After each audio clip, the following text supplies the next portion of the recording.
don't worry kasi magbibigay yung po ay nagde-describe po sila. Okay? Nagde-describe po sila. In fact, walang problema ito guys, si adjectives. Pero ang problema lang niya is marami po ang different kinds. Marami po ang different kinds ng adjectives. Pero don't worry, kasi meron po tayong mnemonics na kapag adjectives, ano yung different types of adjectives na dapat magkakasunod? The mnemonics is dosa, comq. Again, dosa, comq. Anong ibig sabihin ng dosa, comq, ma'am? Determiner, observation, size, shape, age, color, origin, material, at qualifier. When we say determiner, we are talking about the number and the ownership. Again, the number and the ownership. Pag determiner. 1, 2, 3, and the mayor. Number or ownership. Pag determiner. Pag observation naman guys, observation, ibig sabihin yung nakikita mo. Or, letter O din, yan yung opinion mo. Okay? Pag observation, yung opinion mo, is it lovely? Is it boring? Is it nice? Is it ano guys? Is it dark? Yan yung observation mo or yung opinion mo. Pag size, alam na natin, jutes or ducks, di ba? O parang di ba? Pag shape na prehistoric, primordial, ganyan ang mga salita, guys. Or even 5-year-old, 2 years old, ganyan.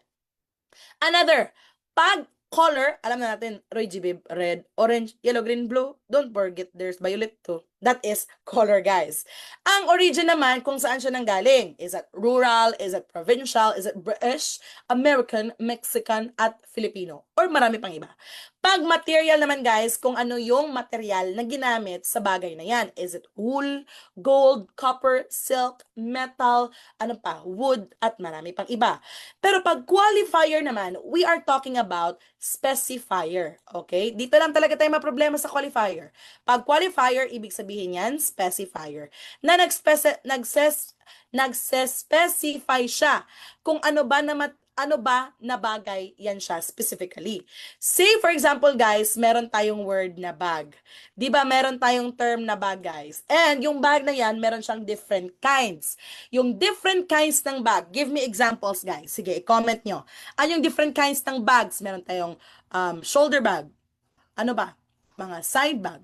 Ano pa? Motor bag. Ano pa? Punching bag. Sandbag. Handbag. Clutch bag. Ano pa? Sumbag. Pilabot ang sumbag. Dara ang sumbag. Guys, ibig sabihin, meron tayong isang bagay na meron siyang different kinds. Yung term natin na punching bag, yung term na punching, yung term din po natin na hand sa handbag, yung term natin na ano ba, shoulder bag, shoulder sa shoulder bag, yung mga nauna na term before yung bag, yan yung specifier or qualifier, okay?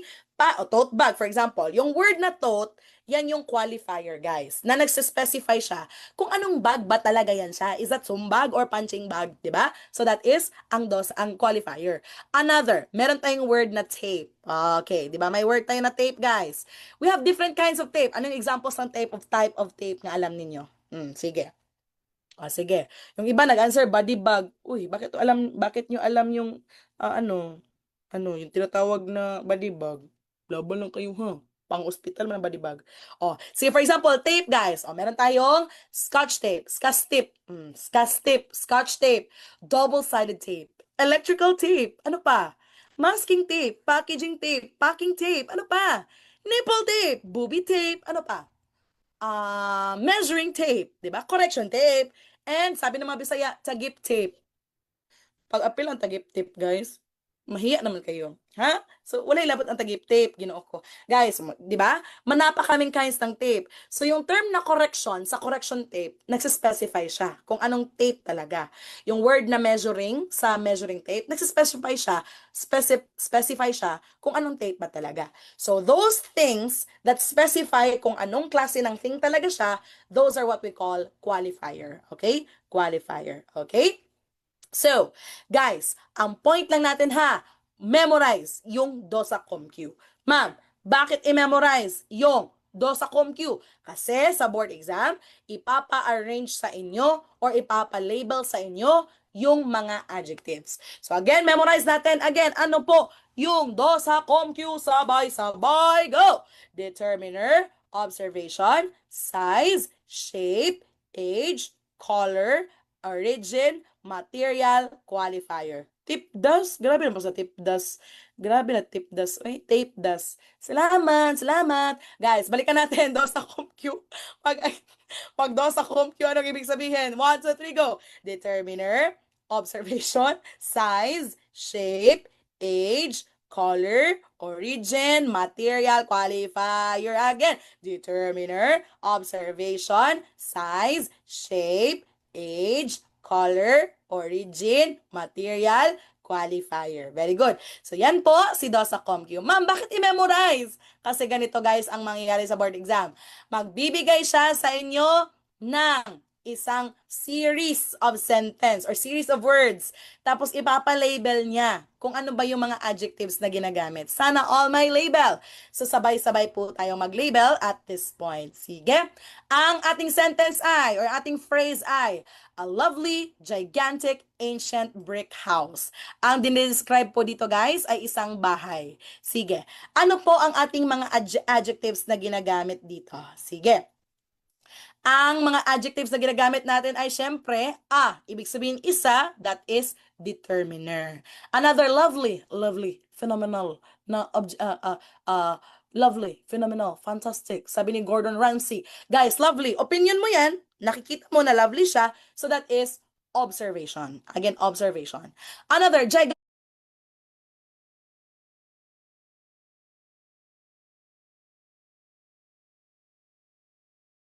general. Ano tayo guys? Niya. Size. Sense ay. Over there. Again, ang kasunod na pronoun. Sige da ma'am. Can you past tense yan? Past pag adverb manner. Over there. There. Under. Over there. Verb. So guys, pang verb. And meron siyang different kinds. Yung different kinds ng bag, give me examples guys. Sige, i-comment nyo. Yung different kinds ng bags? Meron tayong shoulder bag, punching bag, yung guys, na pag sa ancient gawang tama na labeling kasi yung option sa board exam ganito. A, dosam na isang letter S. B, dosam na double S. Dosam. Letter C, osam na walang D. So baka malito kayo, hindi nyo isali yung letter A or yung A. And letter D, awesome na dalawa ang S. Okay? So ganyan yung lumalabas sa board exam. So kailangan marunong kayo mag-label. Bahala na yung mga ka-char-char, mga ka-situationship ninyo, wala kayong label. Basta marunong kayo mag-label sa board exam, ha? Sayang yung 1 point, guys. Okay? So practice tayo ng labeling ulit. Next na sentence. The interesting, small, rectangular, blue car. Again, the interesting, small, rectangular, blue car.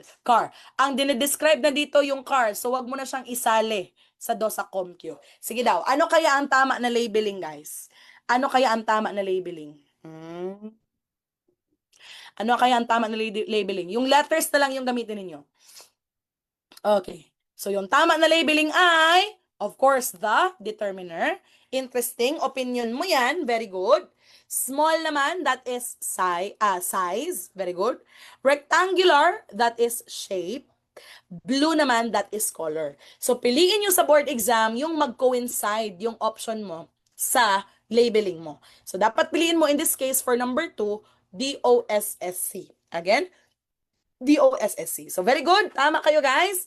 Ang tamang sagot dito, si Ma'am Princess, Ma'am Princess Dacumos, si Sir Jomar, si Ma'am Hazel. Very good. Si Ma'am Irish, dalawang Irish. Irish K o Irish Esco. Real. No? So, ganyan, guys. Mag-answer sa board exam. Hanapin nyo yung tama na option sa tamang labeling. Another, an annoying small circular American tin clock. Again, an annoying small circular American tin clock. That is ang ating isasagot or ating sasagutan.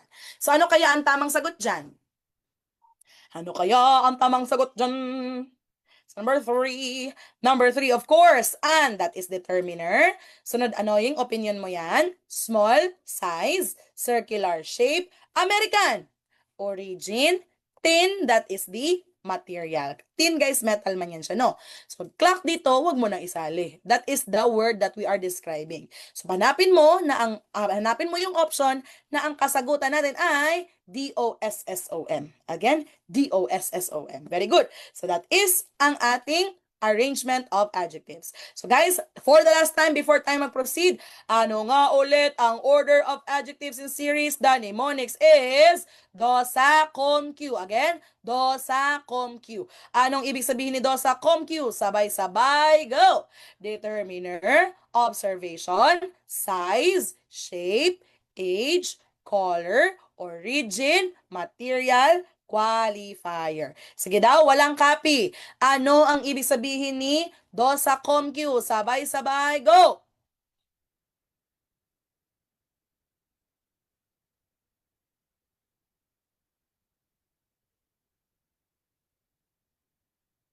Very good, guys. That was determiner, observation, size, shape, age, color, origin, material, and qualifier. Congratulations, everyone! We are done with dosa com Q. So, kailangan na i-memorize yon para kung ipa-label or i-arrange man, makakasagot tayo, guys. And, dito na tayo sa ating fifth na part of speech.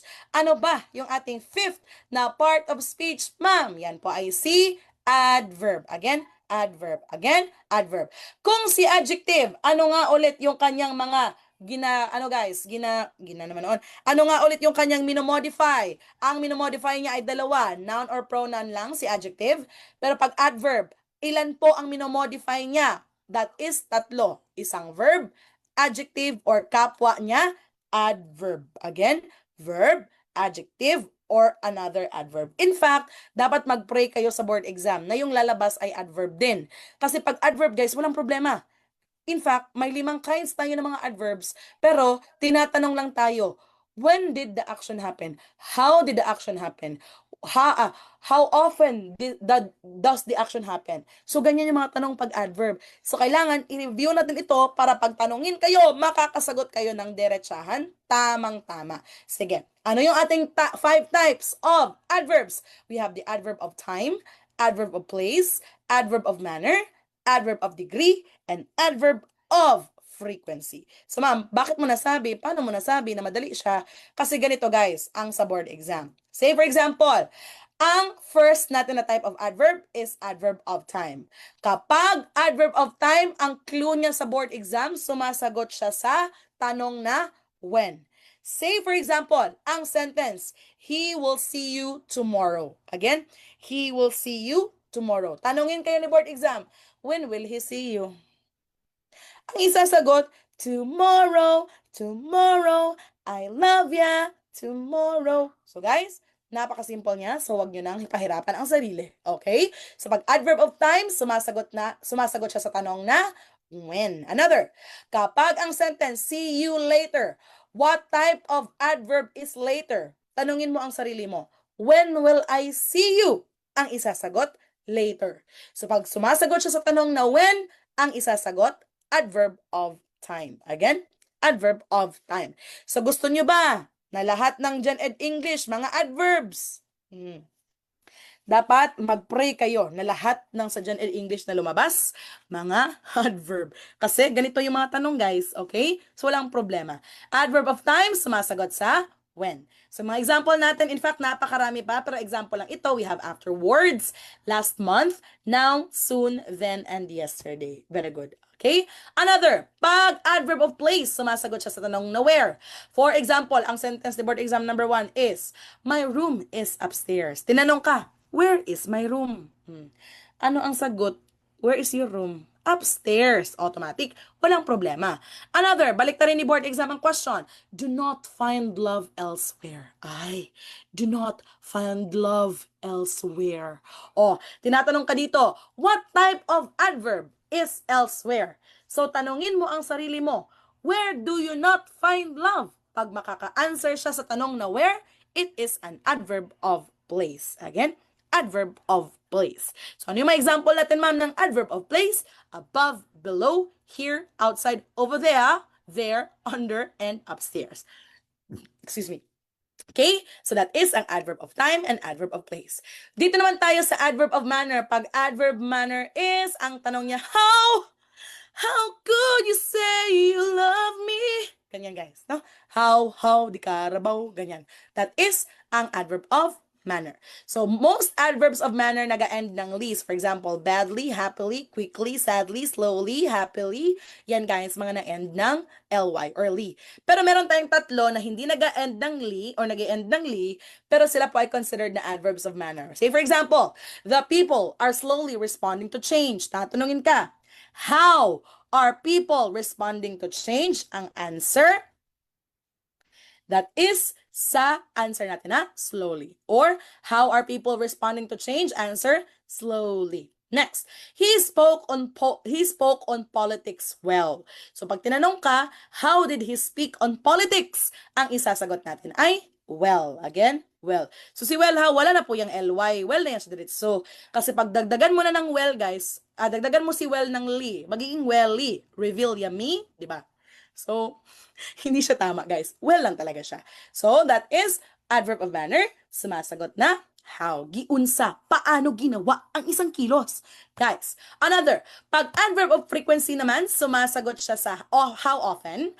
And pag adverb of degree naman, sumasagot siya sa what level or pakisulat, how intense. Again, what level or how intense.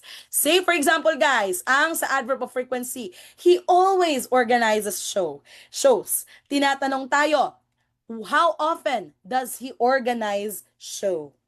How often does he organizes shows? So ang sasagot, how often man, madalas ba? Hindi ba masyadong madalas? Palagi ba? Ang isasagot pag how often, always. Gaano kadalas? So for example, I sometimes miss you. How often do you miss me? Sometimes. Ganyan guys, no? So that is frequency. How often? Walang problema. Do not complicate yourself, okay? And pag adverb of degree naman, sumasagot siya sa what level or how intense. So for example, I so love him. What is the level of your love? Love, ang level ng love mo is so. Pwede rin, I love him so much. What is the level of your love? So much. Ay, ganon. Another, it was quite impressive. So pag tinanong ka, how intense is your impressiveness?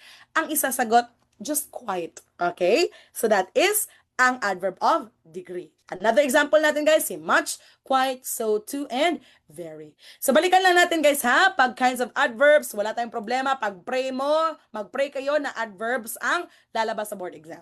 So ano po yung ating mga different types of adverbs? For the last time we have time, place, manner, degree, frequency. Again, time, place, manner, degree, frequency. And dito na tayo guys sa next natin na topic which is ang preposition or prepositions. When we say prepositions, we are talking about kung ano ba ang relationship between a noun, pronoun, or other elements of a sentence. So again ha, pag preposition, position, ang three most common prepositions ay itong tatlo na nahihirapan tayo or maglibog or ma-confuse tayo. Ano bang libog? Maglibog in Tagalog. Maguguluhan tayo guys or naguguluhan tayo kung paano ba i-apply itong si at, on, in. Laban lang. At, on, in. So focus tayo guys ha, tatlo lang. At, on, in kasi favorite ito ni PRC. So pag at, on, in sa oras, ang at, ginagamit siya for specific time. Say for example, nakalagay talaga dyan guys, na alas 8 in punto, the program will commence at 8 a.m. So pag specific na oras, in punto talaga, at ang gagamitin. Pag ang sinasabi naman dito guys, may imedya siya, may 30 siya, pero specific pa rin na alas 3:30, alas 3:30 in the afternoon, may oras talaga, that is at ang gagamitin. Okay? Para hindi kayo ma-confuse. So, yung iba dito, in, unan. Laban lang. No? So, that is ang preposition. Pag at, specific time. Kasi pag on my own. Tsareng. Pag on, guys, hindi po siya specific. Mga general days and dates lang siya. Say, for example, the results will be out on Sunday. Hindi natin alam kung anong oras, basta Sunday siya. Okay? So that is on for days and dates. Another, Kung dates naman is petsa. Petsa siya guys, pero walang year. Again ha, dates, petsa siya, pero walang dates. That is for on. Pero ma'am, may libro lagi ma'am na tumatanggap ng year. Guys, for that book, kung makita man kayo guys na petsa na may year, accepted din siya. Pero yung usual na ginagamit ni board exam, usually walang year. Pero pag mamakita kayo guys, for example, specifically, my birthday is on July 1st, 1995, kahit na may year yan, on pa rin ang isagot ha. Pero in this case, ang example lang natin, wala siyang year. Okay? So balikan natin. Pag on, days and dates. The results will be out on Sunday. My birthday is on July 1st. Hindi natin alam yung oras, pero alam natin yung araw kung kailan mangyayari. Okay? So that is on. Okay, sabi dito, 10 p.m. mag-end na ang review. Laban. Tama, kasi specific na oras, guys. Pero, pag sinabi natin, the review will end on Monday, hindi natin alam kung anong oras. So, on ang ginagamit. Ay, magaling si Sir Allen Kenneth Gas. Laban, sir, pang top notcher. Pero pag in naman, guys, agoy, nasira siya. Pag in naman, guys, yan yung mga non-specific. Wala talaga tayong alam kung anong oras, anong petsa. Say, for example, non-specific time of day, Monday, afternoon, evening. Month, January to December. Season, dry and wet season sa Pilipinas. Spring, autumn, fall, and summer sa ibang countries. And year naman, general, number. Say for example, nasira siya pero ang point lang yan guys, summer ang hina-highlight. In the Philippines, it still rains even in summer. Again, in the Philippines, it still rains even in summer. So, anong petsa ba ang summer? Anong oras ba magsisimula ang summer? Anong oras ba umuulan? So, hindi po tayo sure. Non-specific siya. Therefore, ang gagamitin po natin pag non-specific ay in. Again, in. Another, the jolliest time happens in December. Ay, the jolliest time happens in December. Anong petsa ba sa December? Disyembre. Anong oras ba sa December? Hindi po natin alam. Hindi po natin alam. Therefore, pag non-specific, in ang gagamitin. In this case, guys, at specific, on days and dates, in non-specific. At specific, on days and dates, in non-specific. Again, at specific, on days and dates, in non-specific. Again, at specific, on days and dates, in non-specific. Pero kung lugar naman guys, ang ating sentence sa board exam, at on in, same pa rin. Na kapag at guys, specific address. Paano mo malaman ma'am na specific address? May barangay, may block, may lot, may city, may postal number, may country, very specific siya. For example, she lives at Purok 1, Balagunan, Santo Tomas City, France. Ay, 'di ba? Specific, never Santo Tomas yung pangalan ng kanilang subdivision or syudad, pero taga France. Specific siya kasi marami po siyang mga address na nakalagay. Another, the FDRC office is located at second floor Macdo Building, Bangkirohan, Davao City, Davao, Philippines, 'di ba? Davao 8,000 Philippines. So very specific po siya. Okay. Ay, babae pala si Ma'am Allen. Hello po, Ma'am Allen, you have been reborn. Charot. Ma'am Allen, hello po. Sorry po. Okay. So, at specific pa rin kapag address. Pag on naman, guys, pag on, roads. Yan siya. Roads. Bakit, ma'am? Yung avenues, streets, and roads, on ang ginagamit. Kasi if, for example, dumadaan ka sa road na yan, you are not inside the road. Nakatayo ka sa ibabaw ng road. So, kapag road, guys, mga boulevard, avenue, on ang ginagamit. Say for example, I feel cathartic when I am on Boulevard Street. O kapag nandoon daw siya sa ibabaw ng Boulevard Street, siya po ay sumasaya. For example, our office is located on Lexington Avenue. Saan nakatayo ang building nila? Yung office nila? Sa Lexington Avenue. So on, pag nasa ibabaw. Okay? For example, on top, guys. Okay? That is on. For example, I will never walk on Cornelia Street again. Kasi ayoko na dumaan. Ayoko nang dumaan sa Cornelia Street. So, hindi siya sa loob ng road. Nasa ibabaw siya ng road or ng street. And pag in naman, guys, land areas yan siya. Ma'am, ano yung ibig sabihin? Ibig sabihin, guys, we are talking about towns, states, countries, continents, cities. Bakit po in ang ginagamit, ma'am? Kasi for example, if we look at cities, guys, yung mga syudad natin, meron po yan silang boundary sa mapa. Ibig sabihin, pag ang isang tao nasa loob ng isang city, nasa loob siya ng lugar na yan. Nasa loob siya ng boundary or territory ng isang lugar. Kaya you are inside the territory. Kaya po, pag sinabi natin country, continents, cities, ang ginagamit po natin ay in. For example, she dreams of living in Norway. Nasa loob ka ng boundary or territory ng Norway. Another, sabi ni Catriona Gray, I worked a lot in the slums of Tondo. Di ba? In the slums of Tondo. Inside the poor areas. Inside the area kung saan mahihirap ang mga tao. Okay? So that is preposition. Sige?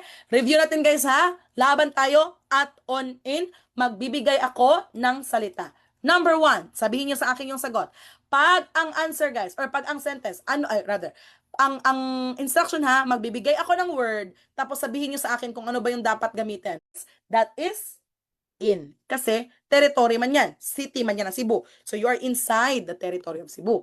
What if number 2 guys, ang nakalagay is alas 10:30 ng gabi. Alas 10:30 ng gabi. 10:30 p.m. Ano ang gagamitin? 10:30, that is very good. That is at. Kasi specific siya. Pero what if guys, ang clue is, naglagay siya dyan ng Osmeña. Osmeña BLVD. Osmeña Boulevard. Osmeña Boulevard.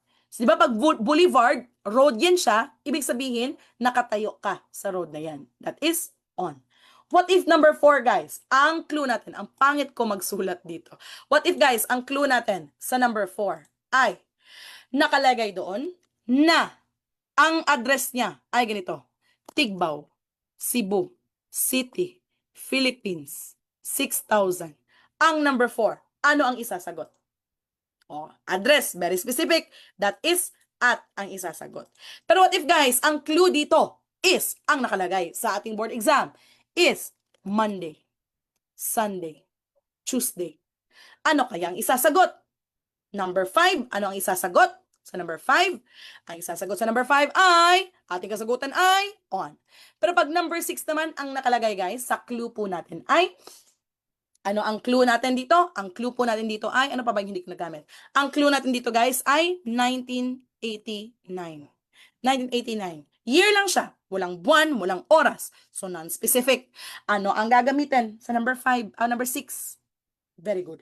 So, kapag year lang, ang ilalagay po natin ay in. Okay? So, those are our applications ng ating tinatawag na mga prepositions, guys. Ano yung pinakamadalas na prepositions na lumalabas sa board exam? Ano yung tatlo? Sabay-sabay, go! At, on, in. Again, at, on, in. Pag non-specific na panahon, in. Pag mga araw, dates, and days lang, on. Pero pag specific kaayo na oras, guys, at. Pero pag specific na address, at. Pero pag streets, at. Pero pag mga territory, mga specific na streets, on. Sorry, specific na streets, on. Pero pag mga territories, guys, like continents, in ang isasagot. Okay? Congratulations, guys. Don't worry, may quiz ito para sa inyo, guys, para ma-practice nyo ito. Content tayo dito with review, but yung practice talaga na mahaba sa quiz ninyo para maging independent kayo. Last po natin na dalawang part of speech. Guys, focus tayo kasi dire-diretso na tayo. Yan po ang mga conjunction. So, ma'am, ano ba ang clue kapag conjunction? Ang clue kapag conjunction ay connect. Connect. Again, conjunction, connect. That is conjunction. So, ano ba yung 3 kinds of conjunctions? We have coordinating, subordinating, correlative. Again, coordinating, subordinating, at correlative. Ano ba yung coordinating conjunctions, ma'am? Ang coordinating conjunctions, memorize nyo na ito or i-review ninyo kasi na-memorize nyo na ito. Ito po ang fanboys. Again, coordinating, fanboys. Ano po ang ibig sabihin ng coordinating conjunctions sa fanboys? For, and, nor, but, or, yet, so. Very good. Again, kapag coordinating, fanboys. Anong ibig sabihin ni fanboys? For, and, nor, but, or, yet. So, for example, he wanted to stay, but his heart spoke otherwise. So kinoconnect niya ito at saka ito. Ang fanboys nasa gitna, guys. Pero kapag may nakalagay dyan sa inyong handouts, guys, na kung may punctuation, guys, dapat gumagamit ka lang ng comma, guys. Gumagamit ka lang ng comma pag tatlo yung minimension mo sa isang listahan. Say for example, dalawa lang ang kinoconnect mo using and. Cookies and milk. Dito sa cookies, wag ka nang gumamit ng comma. Pero pag tatlo, guys, ang kinoconnect mo, peanuts, cookies, and milk, before sa word na and, maglagay ka ng comma. Ano ang tawag dyan, ma'am? Ang tawag dyan, guys, ay Oxford, comma. Again, Oxford, comma. Again, balikan ako, ha? Pag to lang ang kinoconnect mo using and, hindi mo kailangan ng punctuation. Pero pag tatlo ang kinoconnect mo, dapat before ang iyong mga tinatawag na coordinating conjunctions, gumagamit ka ng Oxford, comma. So, peanuts, comma, cookies, comma, and milk. Yan po ang coordinating conjunctions. Ano yung mnemonics? Fanboys. Anong ibig sabihin ng fanboys? For, and, nor, but, or, yet. So, pag subordinating conjunctions naman, anong ibig sabihin? Pag subordinating conjunctions, yan po ang mga tinatawag natin na subordinating conjunctions that introduce subordinate clauses. Ma'am, ano bang ibig sabihin ng subordinate clause? Guys, be with me. Ang ibig sabihin po ng subordinate clause ay dependent clause. Again, dependent clause. Sige, ma'am. Anong ibig sabihin ng subordinating clause? Kasi napakarami niya, ma'am. Marami lang siya, but you don't have to memorize. Kasi pag subordinating clause, malalaman mo yan pag hinanap mo na or nahanap mo na ang dependent clause. Question, pag dependent clause, nakapag-iisa or hindi? Nakapag-iisa or hindi? Pag dependent. Pag subordinate clause, kailangan hanapin mo, guys. Dependent clause ang ibig sabihin yan. Pag dependent clause, nakapag-iisa or hindi, ang answer ay hindi. So kapag nakita mo na ang dependent clause na yung clause na hindi makapag-iisa, ibig sabihin hindi po siya nag-make sense kasi kulang yung idea niya, yung first word na makikita mo sa dependent or subordinate clause, yan po yung subordinating conjunction. Say for example, ang sentence, now that he's gone, I finally have peace of mind. Now that he's gone, I finally have peace of mind. So in this sentence, si I finally have peace of mind, makapag-iisa, independent clause. Pero si now that he's gone, dependent siya. Kasi kulang siya ng concept, kulang siya ng main idea. Therefore, yung first na words na makikita mo sa subordinate clause or dependent clause, yan automatic ang subordinating na conjunction. Okay? So you don't have to memorize. You just have to identify the dependent or subordinate clause. Okay? So that was coordinating. Ngayon, subordinating.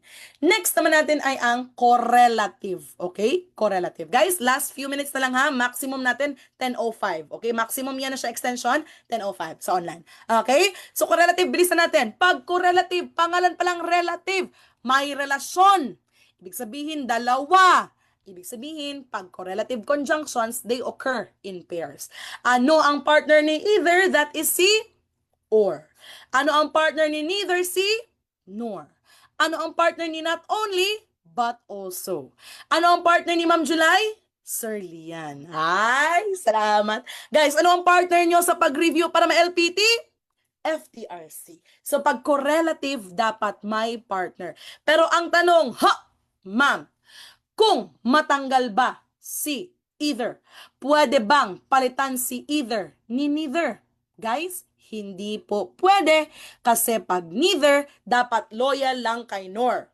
Pero pag si either, loyal lang kay or. Okay? So again, pag correlative, loyal ka sa partner mo. Loyal ang correlative conjunctions sa partner nila. Okay? Again, dapat loyal dito. Yung mga hindi makarelate, Laban lang ta. Okay? So, laban lang mo. Okay? So, dapat partner ito. Again, correlative conjunctions occur in pairs. Again, for the last time, ano yung tatlo natin na conjunctions, guys? We have coordinating, subordinating, and correlative.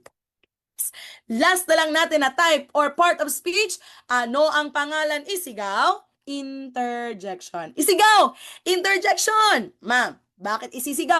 Ano ba ang pagbasa ng expression na ito?